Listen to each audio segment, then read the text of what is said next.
Hai kalian para kaum Ibonolp, selamat datang di channel Pemburu Anime yang akan memberikan fakta, teori, dan informasi seputar anime. Di video kali ini, Mimin akan mencoba membahas tuntas tentang Mickey ini, dari seberapa kuat dia, masa lalu kelamnya, hingga mengapa dia dipanggil dengan sebutan Mickey.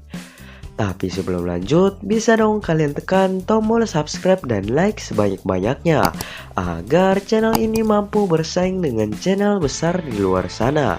Jika sudah, mari kita mulai.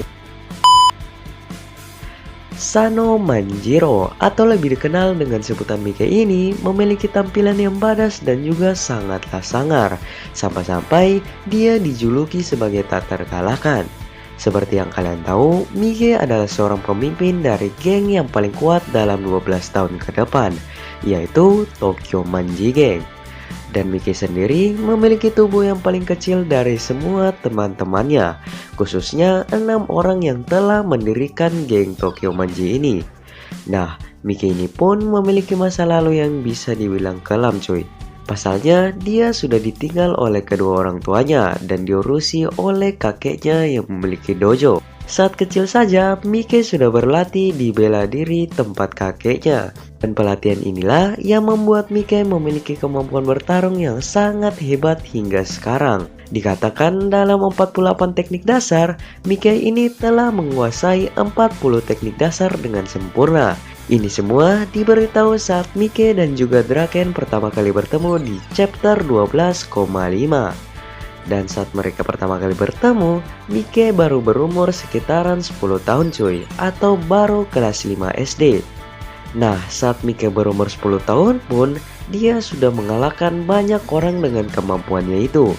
Ya, walaupun tampaknya seperti bocah biasa, dia mampu menghajar banyak orang dalam waktu yang bersamaan. Mickey pun pernah mengalahkan bos yang sudah menjadikan Draken sebagai budak dalam sekali serang. Bos itu bernama Sameyama Ippa. Di situ, Mickey langsung melompat dan menendang telak muka dari Sameyama tersebut. Sampai-sampai Sameyama langsung terkapar di tanah dengan keadaan muka yang sangat memprihatinkan.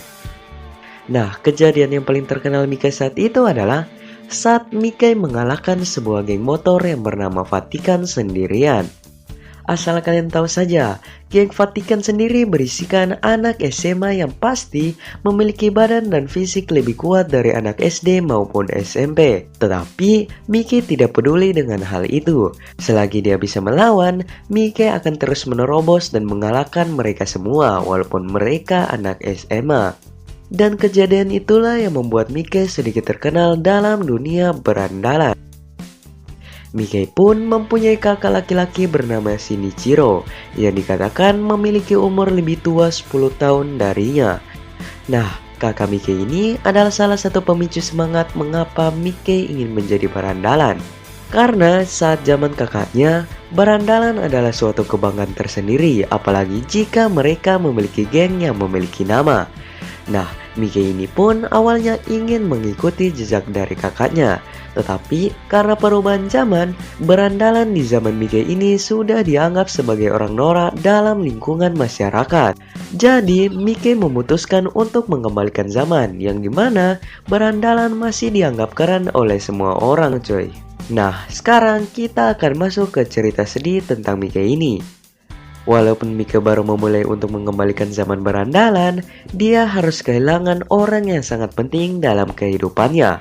Pasalnya, kakak satu-satunya harus mati mengenaskan di tangan temannya sendiri. Ya, walaupun itu tidak sengaja sih, tetapi Mickey merasa sangat kehilangan dan menaruh dendam kepada temannya tersebut. Bagi kalian yang belum tahu, teman Mickey ini bernama Kazutora, salah satu pendiri dari Tokyo Manji Gang. Di sini, Mimin akan mencoba menceritakan bagaimana Shinichiro ini meninggal.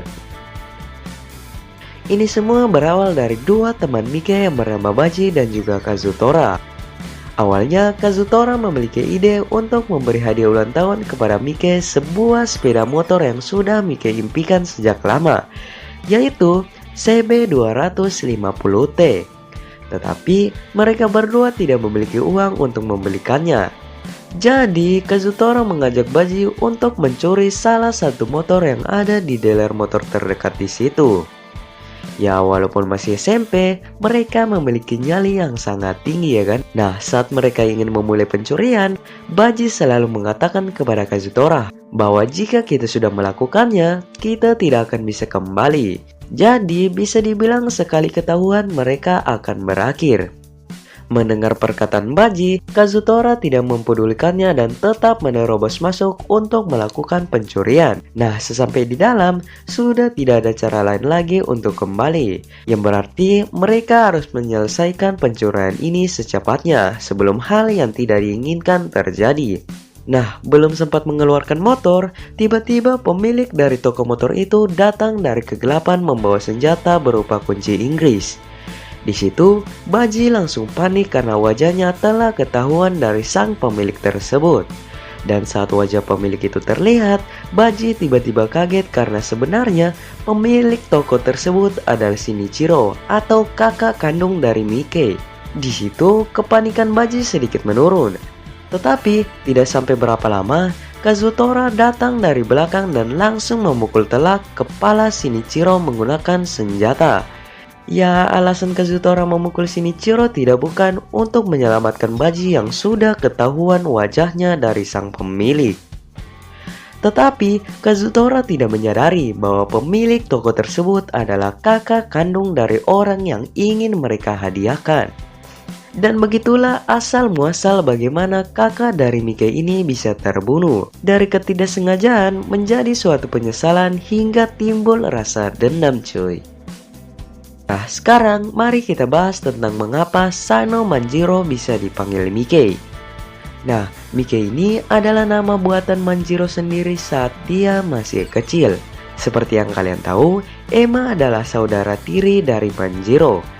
Saat mereka berdua pertama kali bertemu, Manjiro mengatakan bahwa nama dari Emma adalah nama yang biasa dipakai oleh orang bule. Tapi Emma tidak mempedulikannya atau cuek saja ya kan.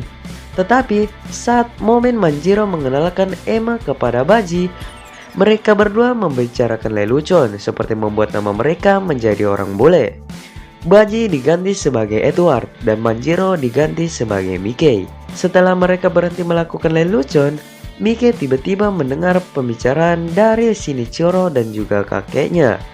Mereka mengatakan bahwa Emma hanya berpura-pura bersikap baik-baik saja. Jadi Manjiro yang mendengar perkataan itu langsung menghampiri Emma dan mengatakan bahwa panggil aku Mike. Sekarang abangmu ini bernama Mike. Dan semua alasan Manjiro mengatakan itu adalah agar Emma merasa baikan dan tidak terasingkan lagi dari mereka semua.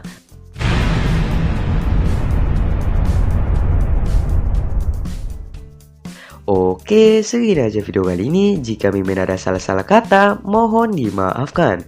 Dan jika punya saran konten, bisa langsung komen di bawah video ini ya. Jika Mimin rasa menarik, Mimin akan membuat videonya. Terima kasih buat yang sudah nonton. Selamat bertemu di video selanjutnya. Bye!